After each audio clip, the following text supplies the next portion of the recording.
네. 그 관련돼서 보면 사실 이커머스와 관계된 산업들이 되게 많잖아요. 네. 그 중에서도 혹시 유망한 걸 뽑을 수 있을 것 같거든요. 이커머스는 성장 안 하더라도 여긴 좀 지켜볼 만하다. 뭐 이런 것이 이런 회사 있을 것 같은데. 그렇죠. 그러니까 우리가 이제 이런 거를 보통 청바지 기업이라고 얘기를 합니다. 과거에 이제 서부 개척 시대에 네. 광산을 사람들이 캐로 네. 많은 금캐로 광부들이 갔었죠. 금캐로 골드러시. 이 서부로 몰려가면서 그들이 입었던 옷이 바로 청바지였기 때문에 이 금캐로 가는 특히 어떤 광산은 캤더니 뭐 금이 안 나오고 네. 그래서 망할 수는 있어도 인건비도 많이 들고. 망할 수는 있어도 청바지 업체는 망하지 않는다. 곡괭이, 청바지와 곡괭이 업체. 곡괭이. 그러니까 이런 업체가 있습니다. 이게 바로 미국에 있는 프로로지스라는 기업입니다. 네.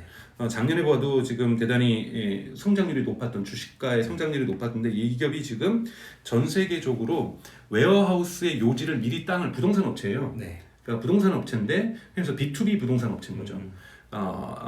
그러니까 웨어하우스 땅 요지로는 전 세계에서 가장 많이 가지고 있습니다. 그래서 미국에 있는 많은 웨어하우스 땅 요지를 미리 사서 거기다가 땅 파놓고 그 다음에 누구한테 임대를 했느냐? 아마존과 월마트에 임대를 합니다. 그리고 여기가 최근에는 중국으로도 진출했고 네. 인도로도 진출했고 동남아에도 있고 남미에도 있고 유럽에도 있어요. 정말 거대한 이 B2B 이 부동산 시장이 네. 부동산 회사라고 볼 수가 있죠. 임대업을 하는. 커머스 창고 전문 임대업 그렇죠. 회사인가요? 예. 네. 그래서 이 커머스 창고 전문 이 사람이 사실은 1999년 그리고 2000년 이 닷컴 버블 터질 때 언젠가는 이커머스의 시대가 오겠다고 깨달았대요. 그래서 다시는 다른 사업을 하고 있었는데 네. 그때 모든 그 재산을 팔아가지고 네. 땅을 사기 시작했다는 거예요. 20년에 걸쳐서. 그래서 그 웨어하우스 땅이 언젠가는 팔릴 거라고 생각하고 차근차근 해오면서 최근에 주가가 크게 성장하고 있는 네. 회사라고 볼 수가 있고 이게 S&P 500에도 들어가 있는 회사예요. 네, 거기다 배당 성향도 되게 높아서 네. 이렇게 배당 귀족주나 이런 거 찾는 분들은 제법 아실 거예요. 근데 비즈니스 모델은 아마 다들 대충 어느 정도만 알고 있지 않을까 싶은데. 네, 그래서 저 이코노미스트에서도 2020년에 네. 앞으로 성장할 기업이 중에 하나가 프로로지스라는 기사를 썼어요. 근데 사실은 그 이후에 주가가 50% 넘게 오릅니다. 네. 그러니까 상당히 이커머스가 성장하면 성장하던데 거기서는 적자를 보면서 성장을 해도 적자를 절대 볼 수 없는 기업이 바로 프로로지스 같은 기업이죠. 창고가 없을 순 없으니까. 그러니까요. 근데 그렇다고 해서 프로로지스의 주가가 막 2배, 3배 뛰고 이런 일은 없습니다, 여러분.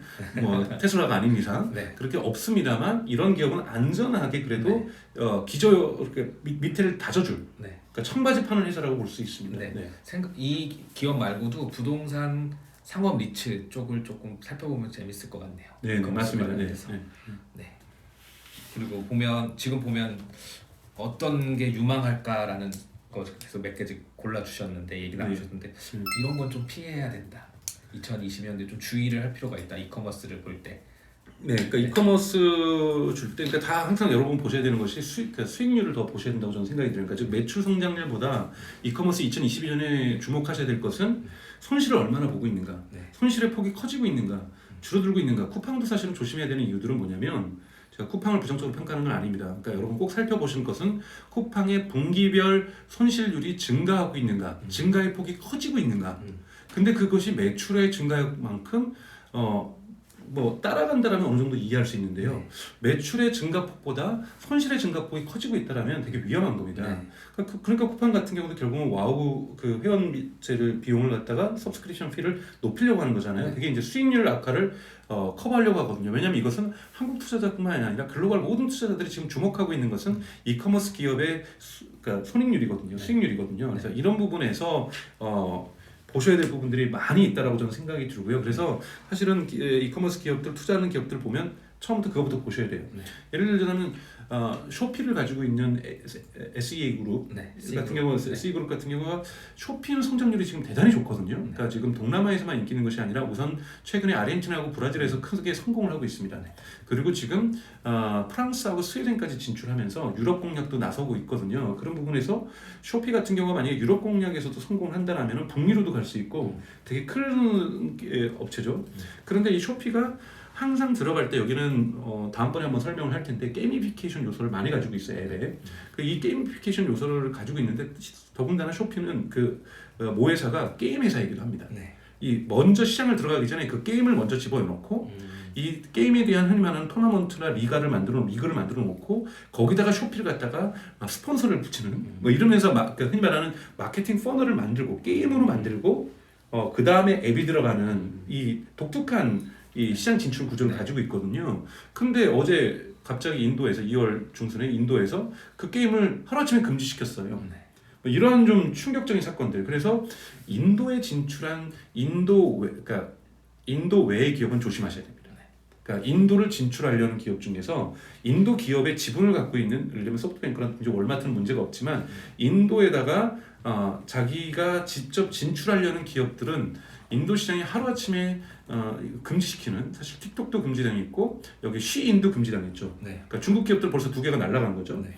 그럼 주가에 당연히 반영될 수밖에 없는 거고 여기에 그 또 지금 CE 그룹, 그 SEA 그룹, 뭐 쇼피 이런 데도 당연히 주가가 떨어질 수밖에 없는 거고 또 하나 이제 한국도 보면은 올해 2021년 실적 발표 때문에 넥슨이라든지 게임 회사 저기 주가가들이 많이 내려왔거든요. 왜냐하면 모바일 게임 같은 경우가 수명이 오래 길지 않아서 계속 히트작들을 내줘야 되는 거거든요. 이런 쇼피 같은 경우에도 이 게임이 이제는 사람들한테 이익을 내기에는 이미 점점 수익률이 떨어지고 있는 게임을 내세우고 있는 거죠. 그러니까 새로운 히트작들을 못 내고 있는 상황인 거죠. C그룹이. 네, C그룹이. 네. 그러니까 이 C그룹은 제가 보기에는 쇼피의 성장 대비 이 게임 회사의 게임 사업의 그 성장이 좀 떨어지고 있기 때문에 조금은 조심해야 되는 주식 중에 하나가 또는 저는 쇼피가 되지 않을까, C그룹이 되지 않을까라고 저는 생각이 들고 있습니다.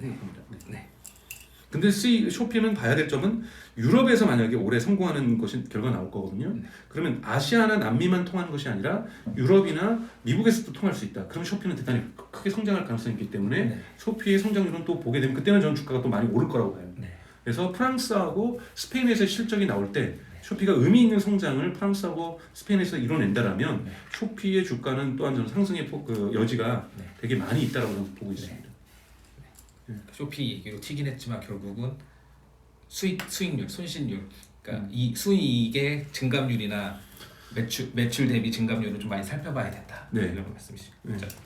네. 이커머스 대해서 전반적으로 다 살펴본 것 같습니다. 네, 여러분 다음에 뵙겠습니다. 네, 고맙습니다.